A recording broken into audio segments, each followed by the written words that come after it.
Hello, everyone. Good afternoon, good morning for some, and good evening for others. Welcome. My name is Jamie Gilpin. I'm your host for today's event, The Beginner's Guide to Immigration, presented by Envoy.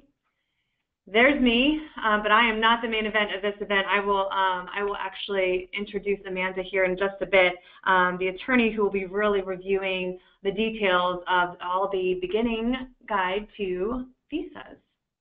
But a little bit about your host, Envoy. Envoy is a leading immigration services provider. We combine expert legal representation with technology to ultimately provide the only enterprise platform that enables companies to effortlessly hire and manage their workforce across borders.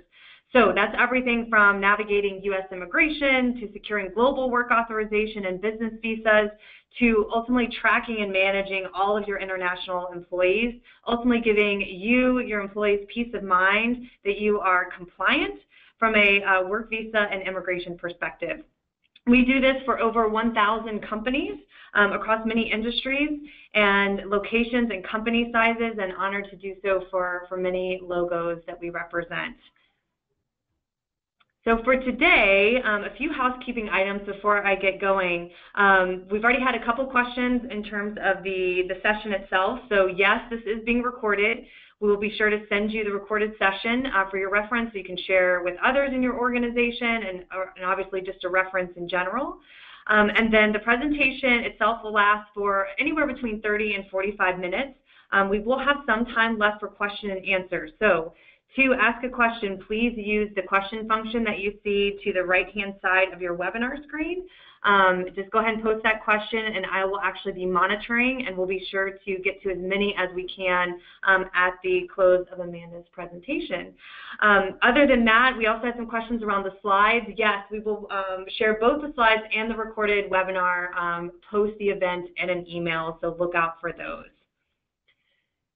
And in terms of the agenda, I will introduce our presenter in just a second, Amanda, but ultimately she's here to review the most common employment-based visas and green cards. Again, this is a beginner's guide, right? So she'll be really doing a surface level, but also a good foundation so that you are aware of all of the options available for employment-based visas and green cards.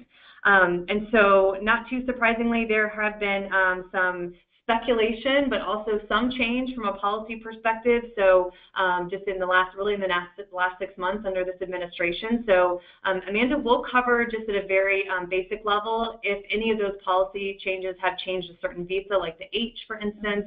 But for an extensive, really deep dive on all the executive orders, policy updates, changes, guidances that has impacted immigration over the last 6 months, please join our webinar on October 25th. Look out for that, or 25th. So we'll look out for that invite in the coming days and sign up for that if you want a deep dive on that.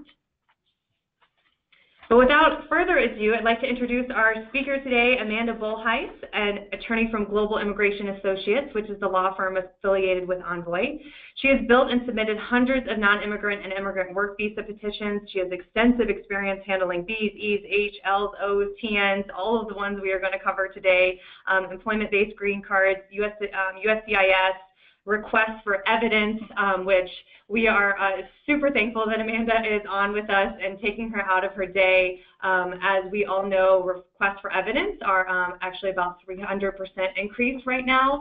And so all the attorneys over at GIA are extremely busy going through all of those and dealing with the complexity that this administration has brought to some of the visas. So thank you for being here, Amanda. Without further ado, I will turn it over to you. And starting with the B visa. Okay, perfect. Well, thank you so much.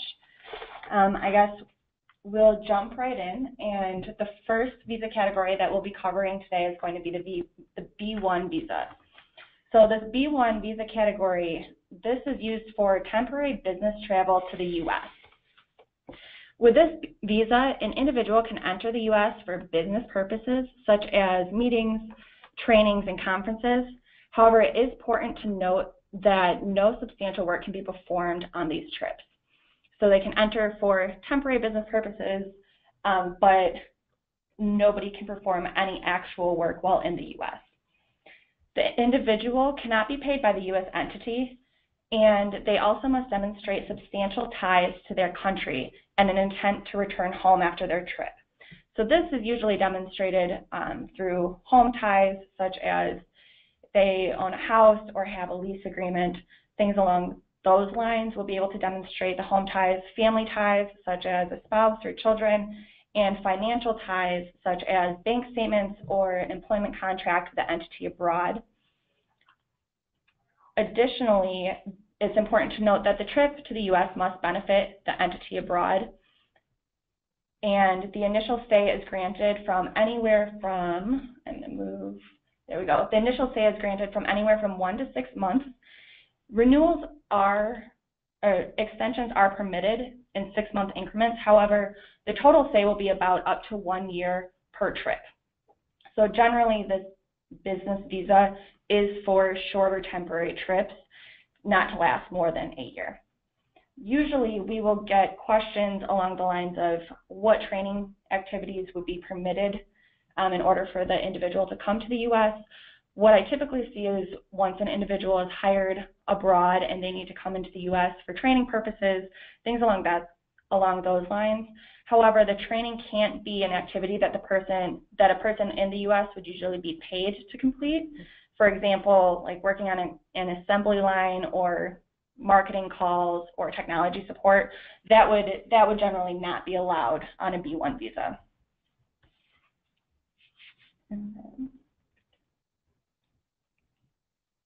Following the B1, we're going to be discussing the E2 treaty visa. The E2 visa is available for individuals and companies with a shared nationality of one of the treaty countries. So these countries are available, a list of the countries are available on the Department of State website. There are 3 types of individuals that are eligible for an E2 visa, and it's kind of a compass in 2 available options. So the first option that you have is a foreign national investor. This investor has to be one of the prescribed nationalities, and they also have to have a substantial investment that's at risk in the U.S. entity or enterprise in order to qualify for the E2 visa. Now, the E2 visa isn't available only to investors, but it's also available to essential employees from the treaty countries.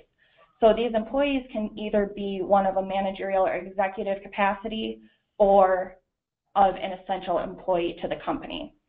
In the case of the executive or supervisory employees, their role must be primarily focused on supervisory and executive tasks. So they should basically have ultimate control and responsibility for the enterprise's overall operation or of a major component of the enterprise.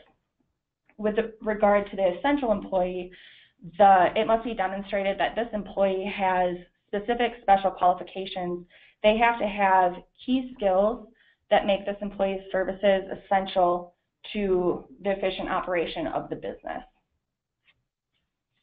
Something important to note there is that just strictly knowledge of a foreign language or of a culture by itself does not meet the key skill requirement for an essential employee. These E2 visas are granted for initial stay of 2 years, and renewals are granted in 2-year increments. There is no max out stay for an E2 visa, so total stay can be indefinite. However, it also is important to note that E2 visas are not dual intent, meaning that down the line, if an individual were to apply for a green card, they might have to look into other options of extending their work authorization status while they're going through the green card process. That would be something that the individual would have to speak to and consult with their immigration attorney throughout that process to see what would work best for them and how to proceed.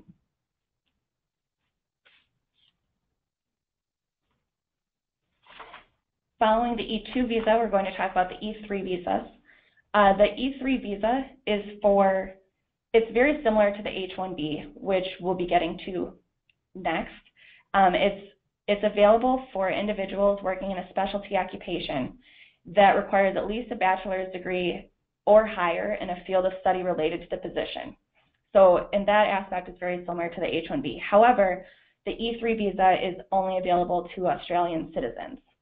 There is an annual cap, but it has almost never been reached. The visa itself is granted in 2-year increments and does not have a max out date. So this E3 visa will be filed for a specialty occupation. You see a list of common specialty occupations there.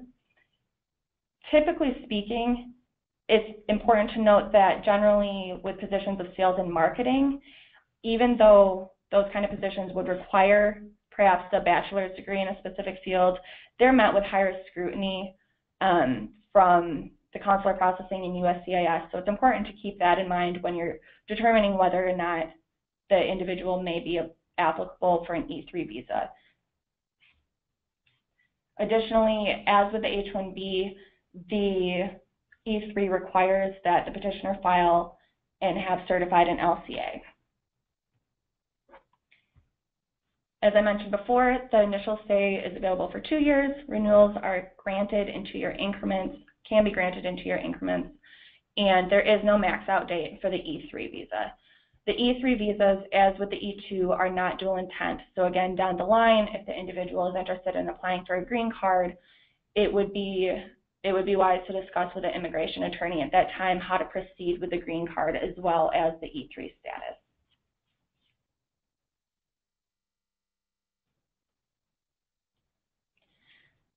Next, we're going to talk about the H1B visa, which is probably one of the most well-known work visas. It's available for individuals working in a specialty occupation. So again, that requires at least a bachelor's degree or higher in a field of study that's related to the position. You see the list of typical positions that might qualify for an H1B. Again, this would be the sales and marketing would be met with higher scrutiny. Although not impossible, it would be something that we would need to determine at the time what other information may be needed. So in order to qualify for an H1B visa, not only does the position have to be a specialty occupation, but the individual has to have completed a bachelor's degree in a field of study that relates to the position. It can be a U.S. bachelor's degree or a foreign equivalent, but you would need an education evaluation at that point. The initial stay for the H1B visa, these visas can be granted in stays up to 3-year increments, and it also allows for extensions in up to 3-year increments. But there is a total max out stay of 6 years. This max out, the H1B may be extended beyond the 6-year max out once the individual has reached a certain stage in their green card process. The H1B visa is a dual intent visa, meaning that these individuals are able to pursue their green card and maintain their H1B status at the same time. So once they reach that specific point in the green card status, that's how they're allowed to continue to renew their H1B. Additionally, to note that the H1B is subject to a yearly cap for first-time applicants. So if there's an individual who has never before held H1B status, they're subject to the H1B lottery. The cap opens in April every year for employment beginning in October 1st. A total of 85,000 H1B visas are available every year for the cap, with 20,000 reserved for individuals who hold at least a U.S. master's degree. For example, last year, 199,000 H1B petitions were filed. So USCIS has historically implemented and continues to implement this lottery system in order to accommodate the large amount of applicants. What will happen is that individuals will apply in the first 5 business days of April. USCIS will take all petitions that were applied and randomly generate selection of the 85,000 applicants. And that is, whoever is selected, USCIS will begin processing their petitions for employment beginning October 1st.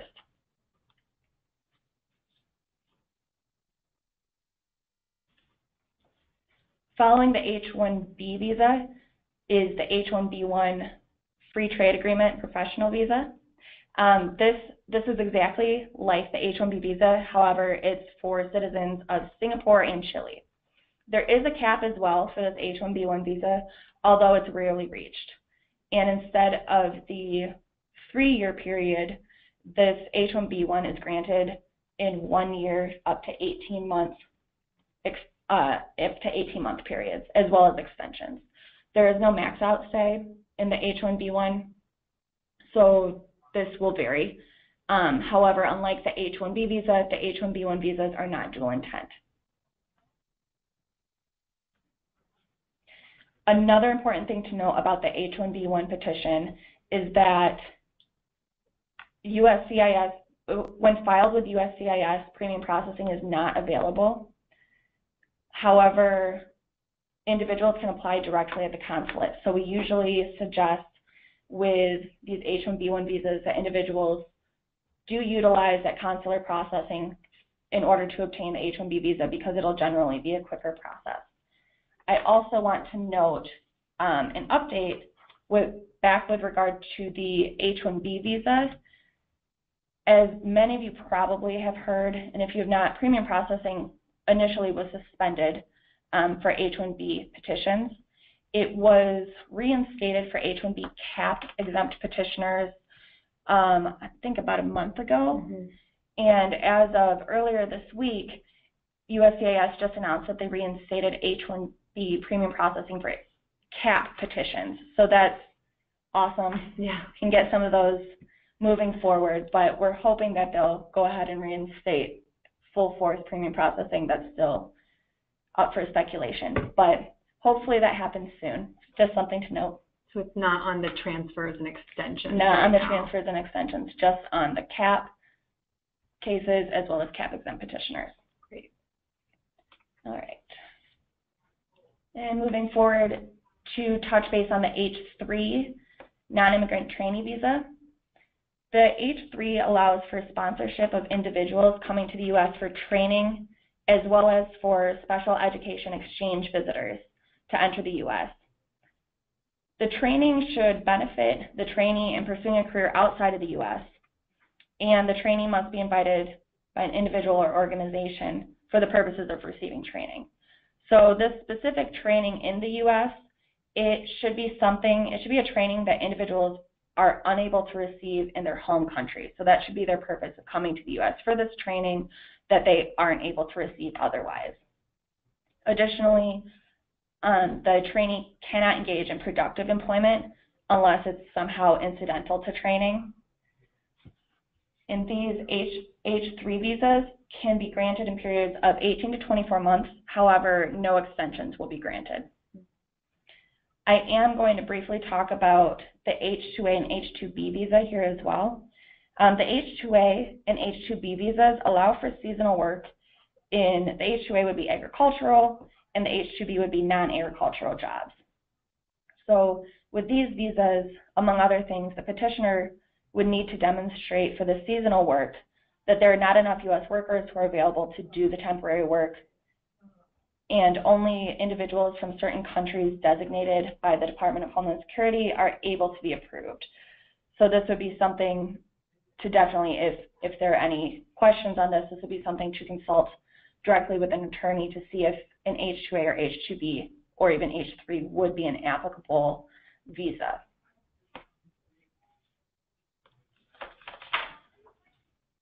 All right. The F1 OPT STEM extension, this is definitely a popular alternative to an H1B visa. We usually deal a lot with these or suggest that individuals apply for these STEM OPT extensions, especially during CAP season when we are filing those H1B CAP cases, in the event that they're not selected, because it is quite possible, it's about a 1 in 3 chance that an application will be selected in the CAP. So these OPT extensions, they are available for individuals who are studying in the U.S. in one of these STEM fields, science, technology, engineering, or mathematics. There is no cap, and it's valid for 24 months after the initial year of OPT. So this is definitely something that we do recommend, either for individuals who are applying in the CAP or thinking about it or miss the CAP. If they have the opportunity for this STEM extension, that's that's a good resource to use for a work visa.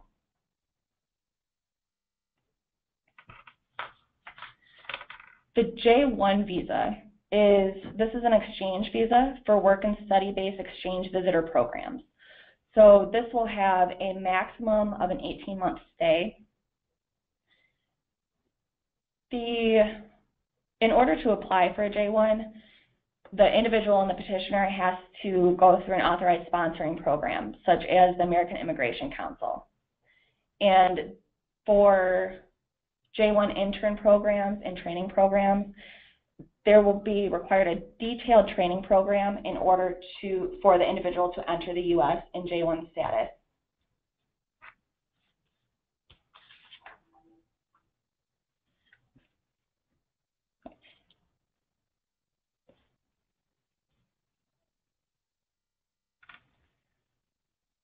Next, we're going to go over the L1 visas. So this is actually my favorite kind of visa. I think it's a lot of fun. In order to qualify for this, the L1 visa itself is a really good option if you have global locations. So if you have entities in the U.S. as well as abroad, this is a really good option to utilize for work visas. There are two types of L1 visas. You have the L1A manager, which we'll talk about first, and there's also the L1B for specialized knowledge. So generally speaking, in order to qualify for any L visa, the U.S. petitioner has to have a qualifying foreign entity abroad, so such as a parent, a subsidiary, branch, or affiliate, something along those lines, and the beneficiary must have worked for that qualifying entity for at least 1 year out of the last 3. And the position that the beneficiary worked in must have been either a managerial or executive position or one of specialized knowledge. So with the L1A, in order to qualify, obviously this is the managerial or executive position. They must have been in that position abroad as well as coming to the U.S. in order to be in a managerial or executive position. I'll briefly touch about blanket L certification as well. This is a good option to utilize if the U.S. petitioner qualifies. So if you qualify for a blanket L, I would strongly suggest applying for one. This allows individuals to apply for the L visa directly at the consulate rather than having to apply through USCIS first and obtaining that approval in order to enter the U.S. in L1 status. So an individual can qualify for an L blanket if, as you see here, all parties involved are engaged in commercial trade or services, or the petitioner has a U.S. office that's been operational for 1 year, or there are 3 or more domestic and foreign branches, subsidiaries, and affiliates. Additionally, they also have to meet one of the following criteria. They have to obtain at least 10 L approvals in the past year. They have to have U.S. subsidiaries or affiliates with combined annual sales of $25 million or have a U.S. workforce of at least 1,000 employees. The L1 visa itself is initially granted typically for a 3-year period. This is dependent on the specific case, so up to 3 years. Renewals are allowed in increments of 2 years. However, the total max out stay in L1A status is available for 7 years. Unlike the H1B, this max out is final. It cannot be extended in L1 status once an individual reaches a certain point in the green card process. So the L1A is dual intent, similar to the H1B, which allows individuals to go through the green card process as well as maintain their L1A status.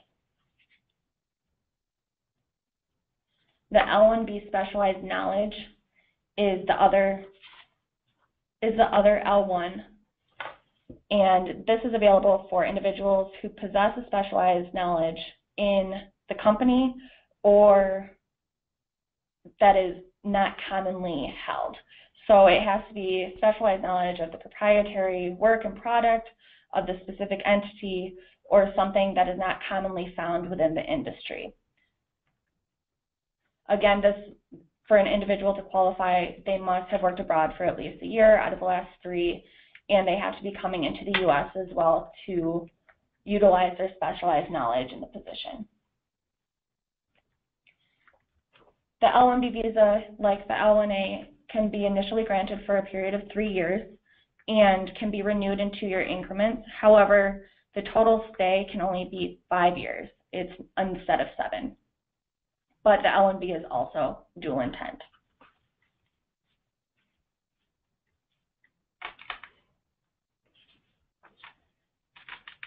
Next, we're going to discuss the O visas. The O1 visas are for people who have risen to the top of their field and for individuals who possess extraordinary ability and have a demonstrated record of their extraordinary achievement. So these are very, very detail-oriented petitions. They're very document-intensive as well. We do have to prove up that this individual is indeed extraordinary in order for USCIS to approve the petition. Because USCIS has very high standards for what's actually deemed extraordinary ability. And generally speaking, in order to qualify for the O1, the individual will have to meet at least 3 criteria of a list of criteria that USCIS provides, which does include things like receipt of nationally or internationally recognized awards for excellence in their fields, if they have any published material, if they have articles written about them and their significant contributions, things along that nature. They would have to prove at least 3 of those criteria. The O1 visa is granted initially for a 3-year period, and it allows renewals for 1 year in 1-year increments, and the stay can be indefinite. So you can continue to renew as long as obviously the person remains extraordinary and they're using their extraordinary ability. The O1 visas are not dual intent, so again, with that green card process, we would suggest working with the attorney closely to see what avenues would be best for maintaining the O1 status and also moving forward with the green card.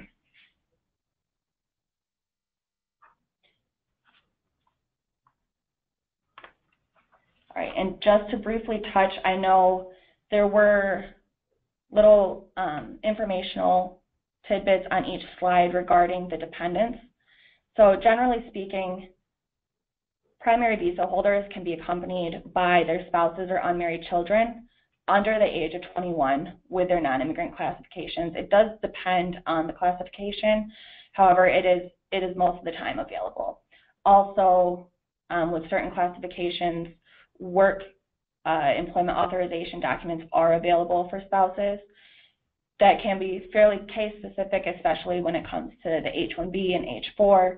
So that would be something, if you believe that your spouse would qualify, I would suggest contacting an attorney to see if they actually would. All right. And I'm going to go over briefly the employment-based green card process. So I'm going to touch base on the EB1 category, EB2, and EB3. The EB1 category is probably the most highly sought after for employment-based green cards, as it doesn't require the perm labor certification process. So it typically saves on time. The employers don't have to go through the perm process, which I'll explain in a little bit, but they won't have to do the recruitment. It's generally a little bit quicker and painless. Well, more painless. And also, most of the time, the applicants will be able to apply for their green card a little bit sooner. As typically, the priority date for the EB1 category is usually ahead of those in EB2 and EB3 preference categories. So the EB1 for priority workers is eligible for workers of extraordinary ability, outstanding university professors or researchers, and executives or managers of multinational companies. And as I'll quickly point out, as we discuss with the O1 visa, generally speaking, if an individual has an approved or was able to obtain an approved O1 visa, this might be kind of an indicator on that they may apply for an EB1. They may qualify for an EB1 green card in the extraordinary ability. Granted, the EB1 category, this will be, if you think that the O1 and the L1A requires a lot of documentation. The EB1 green card will require much more documentation. It's more highly scrutinized in that aspect. But usually, if somebody has an approved O1, this will be a good indicator that they may qualify for an EB1. And same with the L1A, with the L1A for executives or managers. If somebody has an approved one of those, they may also qualify for an EB1 executive or manager of multinational companies. So that would definitely be something to look into, or keep in the back of your mind if the individual would qualify. With regard to the green cards, once an individual receives their green card, the total stay is indefinite, as you see, and the green card will be renewed every 10 years. So that's something to note. Green card holders are eligible to apply for citizenship after 5 years if they choose. I'm sorry, that's just a miss. That was on us. That should be the employment-based green card, not H1B Visa, just at the top of that. Yeah. Additionally, dependents, so the same thing, spouses and unmarried children under the age of 21 will be able to apply for adjustment of status along with the primary person applying for the green card. All right. And then now we'll go over the EB2 and the EB3 categories. These categories are what require the employers to go through the long and arduous perm process. So this can be very time-consuming, kind of convoluted, confusing, but as long as you have the right guidance, it can be kind of painless. However, it is a very long process. So with the EB2 category, this is for professionals who, the EB2 category is for advanced workers and for positions that require the applicant at least to have a master's degree or a bachelor's degree plus 5 years experience. Or this could also qualify for individuals who are eligible for a national interest waiver. However, the eligibility for the national interest waiver is very fact-specific. So if you think you would qualify for that, we would recommend consulting an attorney. So I'm going to actually move forward to these slides because this, again, with any green card, will have indefinite stay and renewal after 10 years, along with the dependent's eligibility to apply as well. And with the EB3, this category is for professionals and for positions that require at least a bachelor's degree, skilled workers with at least 2 years of training or work experience, or other unskilled workers filing a position. So this is kind of like the catch-all EB3 category. And because this category does kind of catch the remainder of everyone who qualifies, it's the largest processing backlogs for individuals applying for their perm green card. And this also requires employers to go through the perm labor certification process. So I'm going to describe, well, I'll go through the perm certification process. With the EB2 and EB3 green card categories, there are technically 5 steps. The first 3 is the perm labor certification. The step 4 and 5 are the I-140 and the I-485 adjustment of status. So that's where the EB1 category skips steps 1, 2, and 3, goes straight to 4 and 5. It's really nice. But if you do have to do steps 1, 2, and 3, these are what they are. The first step would be filing the prevailing wage request. This is when the employer will figure out the job description, the minimum requirements for the position, where the individual is working, and we will file this prevailing wage request with the Department of Labor. The DOL is typically taking, well, currently is taking about 3 to 4 months to issue the prevailing wage determination. So it's about a 3 to 4 month process.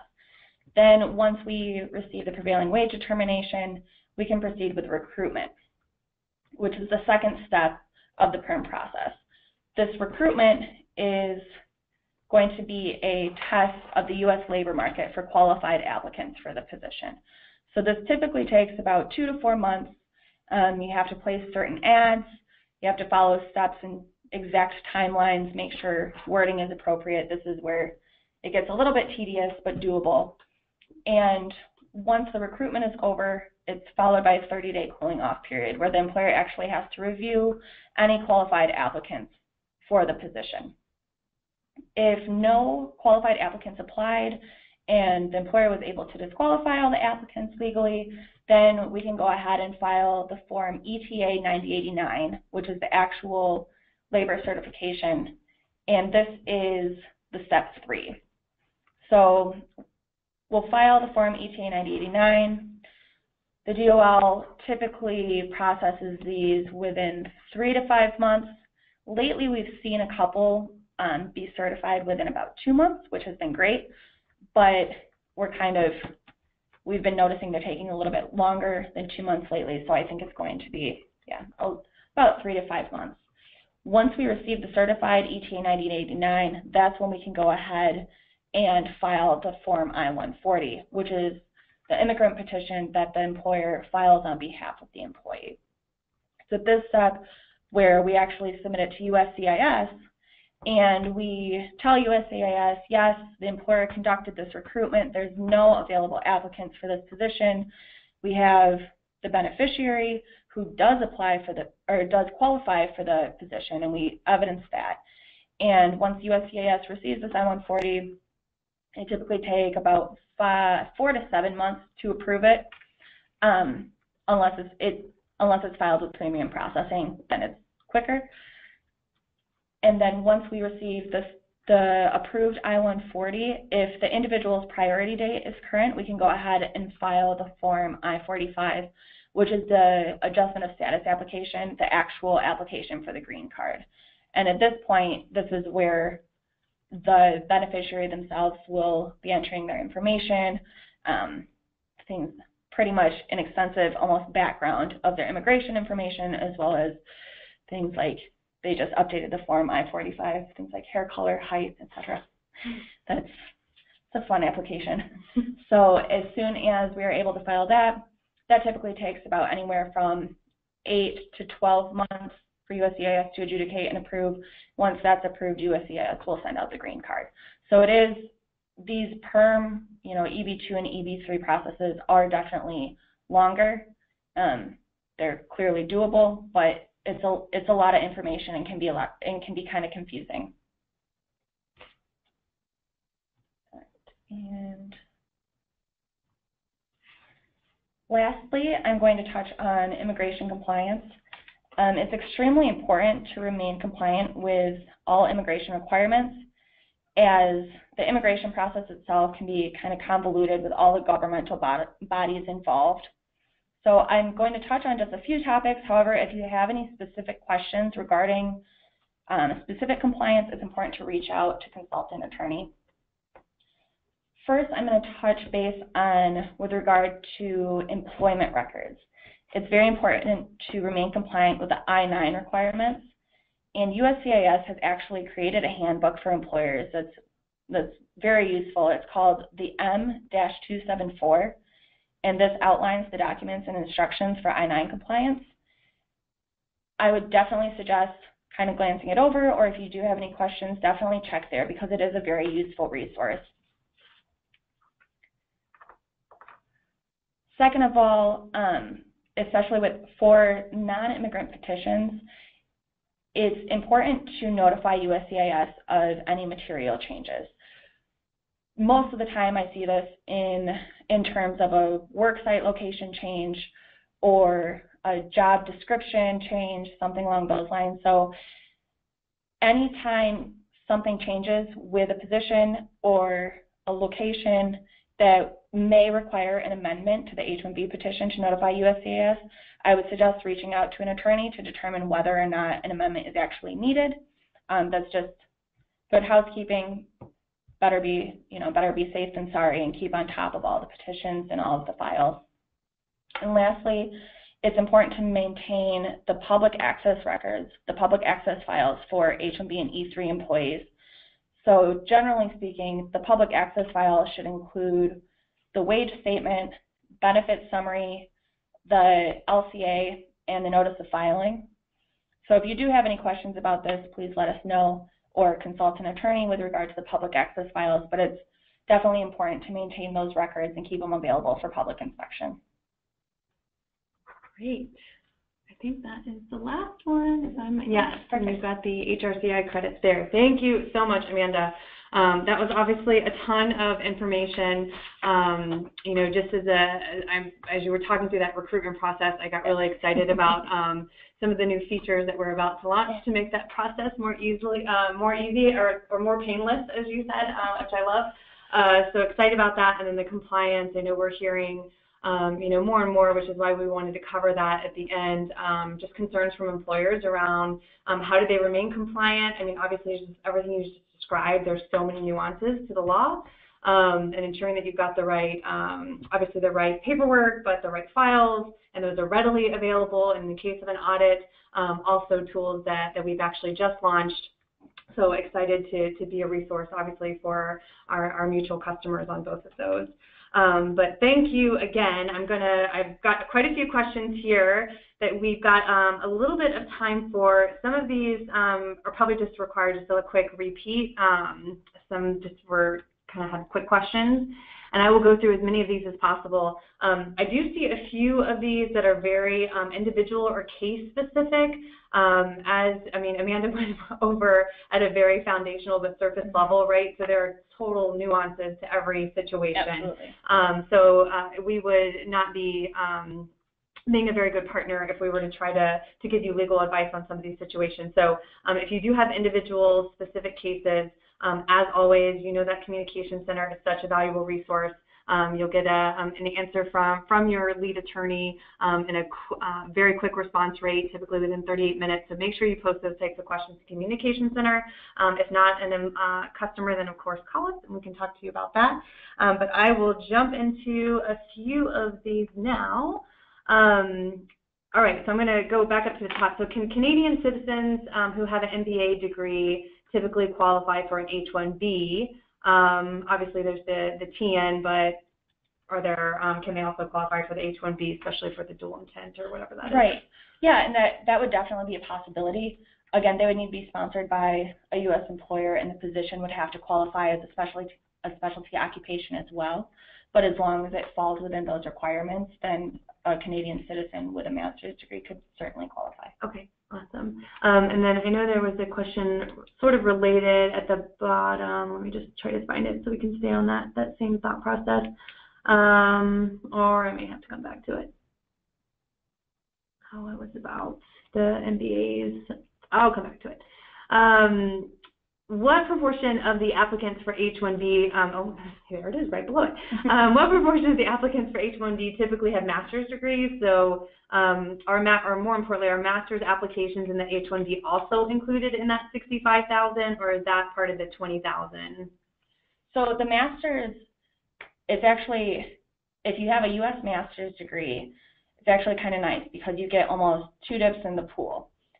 Your application is submitted in the U.S. Master's cap. So first, USCIS will randomly generate a selection of those 20,000 cases for the Master's cap. If you're not selected in the Master's cap, then you get recirculated through the Bachelor's cap, which will be a chance for another selection within the 65,000 applications. So you do get kind of 2 chances if you have a U.S. Master's. Okay, perfect. And then also, in reference to H1B, if you are an H1B holder, can you travel in and out of the U.S.? You should be able to. This would depend on a couple of instances. You would need, generally speaking, you could travel if you had a valid H1B visa stamp, valid passport, recent paycheck pay stubs, employment verification letter, and the valid I-797 approval notice. However, if there are extensions pending or transfer petitions, or you don't have you lost your job, but maybe within that 60-day grace period, I would suggest contacting and consulting with attorneys specifically with regard to your case, because there can be scenarios where travel would not be advised. Okay. So sometimes case specific, as all so many grays of the law. Yes. Okay, so there's also a question similarly on the, or at least in the same H1B category. So can you go over again when the beneficiary has an H1B and the employer applies for the green card, what stage during that process is the employee considered in that safe zone before the 6 years expiration? Sure. Or maxed out, I guess. Sure. So say the employer is doing the perm green card process and the employee holds an H1B. It will be once the employer has filed and the employee has received the approved I-140, that's when you can use that approved I-140 in order to extend the H1B beyond the 6-year max out period. Okay. So it's that I-140 is kind of the key stage for H1Bs, where you can continue to extend beyond that 6-year max out period, especially while you're waiting for your priority date to become current in order to file the I-45. Okay, makes sense. And then also, what point during an employee's H1B 6-year period would you recommend starting the green card process? I usually, and this obviously, as everything does, it varies, but I usually recommend at least 2 years prior to the H1B 6-year max out. Okay. Because the green card process, it typically takes about 1.5 to 2 years, depending on the beneficiary's country of birth, when they'll be able to apply for the I-45. However, if you start 2 years before the H1B max out date, that gives us enough time to ensure that, or like to receive that approved I-140, just in case there are obviously, you know, things that could go awry through the green card process. If affirmative applicants apply or something along those lines, you might need to restart. So 2 years is a good amount. Okay. And I know this year specifically, we've seen many of our employers change their green card policy and start that green card earlier, just to kind of put some of their employees' minds at ease. Yeah, the Department of Labor has been issuing audits. USCIS has been issuing RFEs hand over foot. So it's better to start sooner than later. Yeah, and we actually, our webinar next week on Thursday, September 28th, we'll actually go over immigration policies, and so that would be a good one for anyone interested in how other employers are treating green card policies, when they start them. There were also some questions on paybacks, which we will also cover in that immigration policy, but just as maybe as a rule of thumb, does an employer have to pay for all visa and green card fees, or can the employee pay for some? I know it depends, but it depends. So for the non-immigrant visa, it would depend, especially with all those visa types. But to touch base on the green card, the employer will have to pay for the perm green card process. The employee is never allowed to pay for that, you know, prevailing wage recruitment, ET99, anything associated with that. However, the employee may pick up costs for the I-140 as well as the I-45 stage. Okay.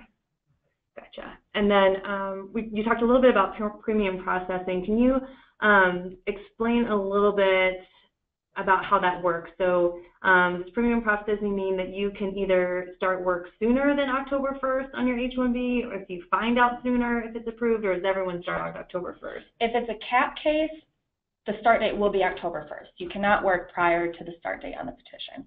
But since premium processing has been reinstated, if you file for a premium processing upgrade, that'll guarantee a response from USCIS within 15 days. So you will get a response quicker. And I know especially with all of these RFEs that we've received this year, and people want to ensure that their start date will in fact start on October 1st, or if they have impending travel, then the premium processing would be a good option.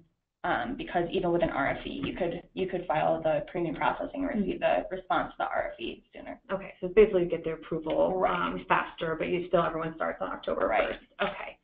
And then as far as cap exempt petitioners, how do I know if my employee would be cap exempt? The cap exempt petitioner relates to the actual company filing the H1B. Okay. So an employee is cap exempt if they've been counted against the cap before. That's if they're not a first-time H1B subject to the cap. That's when the employee is cap exempt. The cap exempt petitioner would be, say, a non-for-profit affiliated to an institution of higher learning, or an institution or research organization, non-for-profit, something along those lines. I've seen a couple of these actually recently that I've handled. So it's kind of a breath of fresh air. You're not filing in the CAP every year, but it would definitely be the CAP exempt petitioner. Yeah. Okay, cool. We talked about the travel. Yes, you will get this, these slides as well as the recorded webinar.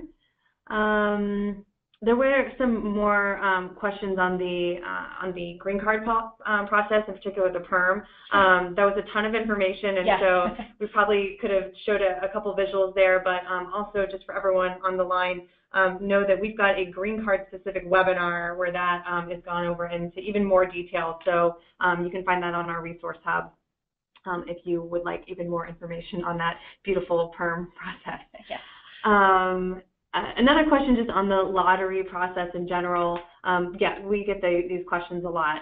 So if they have a candidate that they find in May, right? So this is after the lottery. Obviously there's no chance for them to start this year. Or how does that? I shouldn't say that because there might be a chance. So what does that mean? So I find a candidate in May. I think I'll be able to get them, into the H1B. How does that lottery start or work? Sure. So unfortunately, once the lottery is closed for the year, it's closed. So if April rolls around and the lottery opens, closes, USCIS selects their petitions for the CAP this year, you find a candidate in May, unfortunately you'll have to wait until the following April. So I guess, yeah, in this example, let's use April 2018 in order to file an H1B in the CAP for potential start date of October 2018, October 1. That would be a chance to where you would have to look to see if there were any other available options, consult with an attorney to see if, maybe one of these other options could work, or perhaps he's a student on F1 status, can extend his OPT STEM extension, something along those lines. There may be other avenues while waiting to apply in the CAP, but unfortunately if it's H1B, it would have to be subject to the following year's CAP. Okay. And does that apply to transfers? It does not apply to transfers because if it's an H1B transfer, then they previously held H1B status. So that would be not subject to the CAP. Got it. Okay.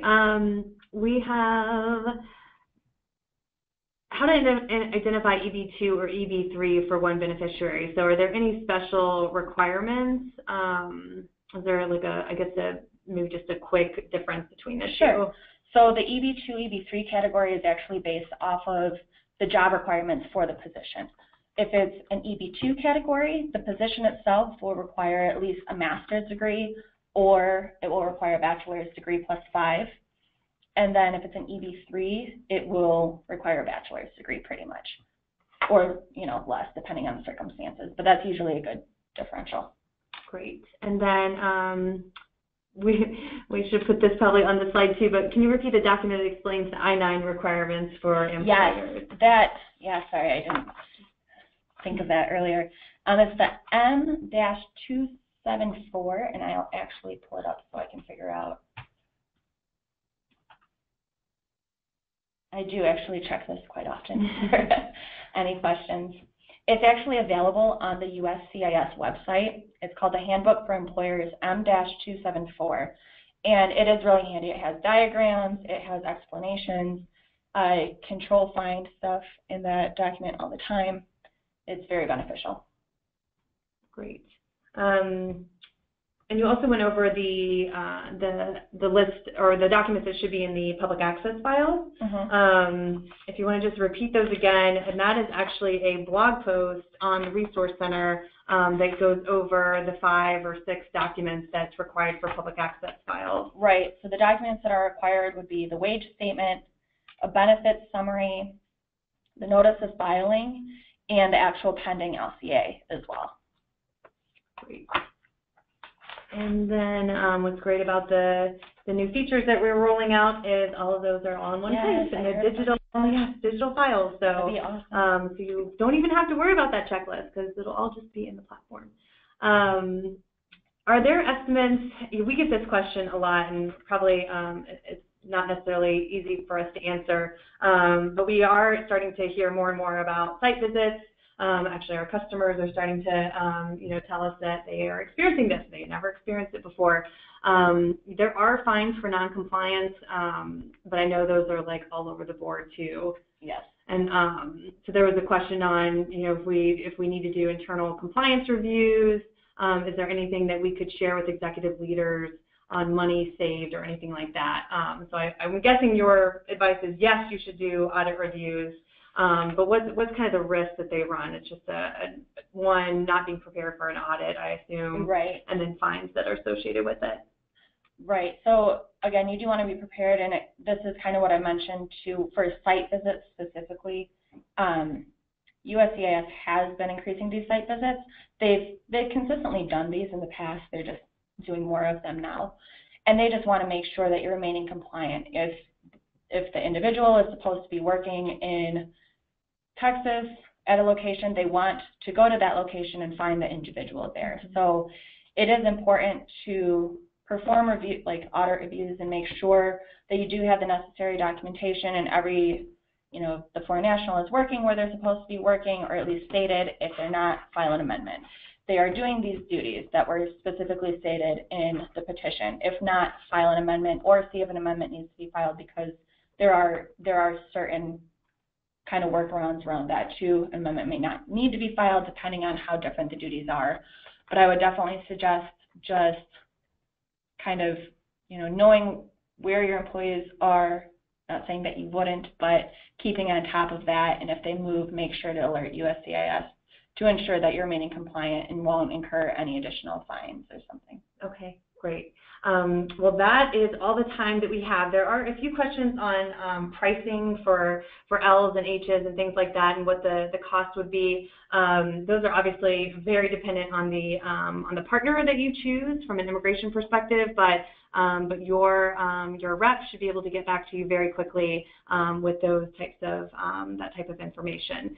So that concludes our wonderful webinar. That was a ton of information, and we are right up to the hour. So I'm going to let Amanda get back to the ton of work that she has on her desk. Yes, RFEs and premium processing now, right, now that that's reinstated. So thank you so much for being here, and thank you, of course, to GIA, Global Immigration Associates, for your time today. And most importantly, thank you to all of you on the phone and listening in, all of our attendees, for really taking the time to learn more about employment-based immigration options.